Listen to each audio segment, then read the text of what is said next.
Salutare tuturor! Astăzi suntem pe un teren de fotbal și vom face zicție de 6 runde împotriva unei mingi din 2000 de la Academia Hagi versus, nu o să credeți pe piață, o minge din 1830 care e vai de capul ei. O să facem un video scurt să vedem care e mai bună și hai să începem cu mingea din 1803. Nu, hai cu asta din 2000, că mi se pare mai bună. O punem la colțul de penalti și vedem dacă e bună asta. Da, bună, nu e rea.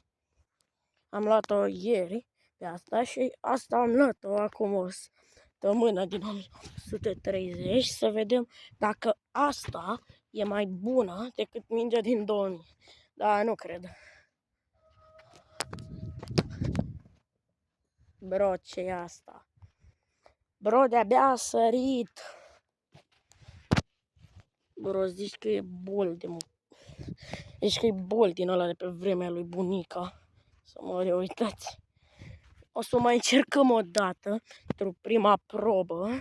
Vedem dacă e mai bună. Da, deci răspuns. O să o iau și dau un răspuns oficial care e mai bună. Și răspuns, cea care a fost mai bună la șuturi e mingea din 2000. By the way, ambele mingi sunt mai vechi decât mine. Da, știu. Trist. Acum vom încerca altceva. Vom încerca un sprint cu mingea la picior, să vedem care e mai bun. O să începem cu mingea din 2000, pentru că, na, e mai performant. Și start. Nu e rea, e bună asta. Chiar nu e rea asta. Îi dăm un sprint rapid. Am dat un șut vai de capul lui. Stați că am intrat în gard. Bun. Și acum vom testa mingea din 1830. Dar nu cred că mingea asta va fi bună. Deci, bolul lui bunica, 3, 2, 1 și... Bro, ce cu mingea asta? Uitați-vă voi dacă îmi scapă sub picioare.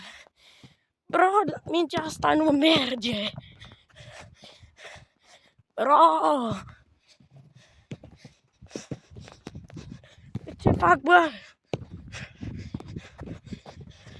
Da. Deci răspuns și pentru runda a doua, vom avea 3 runde, mingea din 2000 câștigă. Și acum, pentru ultima rundă, vom vedea cât de tari sunt. Mai întâi mingea din 1830. Bun. Deci, mamă, e mai tare decât credeam. Da, răspuns, mingea asta e tare. Iar acum o vom încerca pe cea din anul 2000. Ce-i mă mingea asta? Bro, asta e ușoară. Și răspuns pentru runda finală, mingea din 1830. Da, și eu am fost șocat realizări. Nu uitați să vă abonați și pe data viitoare.